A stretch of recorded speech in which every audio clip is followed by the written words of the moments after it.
হর হর মহাদেব। গতকাল চড়ক প্রতিষ্ঠান বা চড়কতলার দৃশ্য দেখার সৌভাগ্য হয়েছিল। তোমরা যারা দেখনি তারা দেখতে পারো। এটি শ্রীপুর হবিপুর। তোমরা যারা এবারে সজিনা মেলাটা মিস করেছো বা আমার সজিনা মেলার ভিডিওটি দেখে অনেকে যেতে চাইছিলে, তারা বিকল্প হিসাবে এই মেলায় আসতে পারো। এটিও আদিবাসী সম্প্রদায়ের পরিচালিত মেলা। এই মেলাটি রয়েছে আজ সোমবার বিকেল থেকে।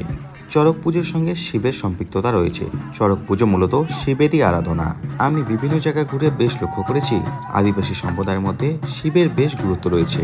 পশুপতিনাথ শিব, যাকে সবচেয়ে আদি দেবতা হিসেবে মানা হয়। পশুপতি শিব সমস্ত পশু তথা জীবজগতের রক্ষক। সিন্ধু সভ্যতায় এই পশুপতিনাথের মূর্তি পাওয়া গিয়েছিল। বুঝতেই পারছো কত প্রাচীন এই সভ্যতা।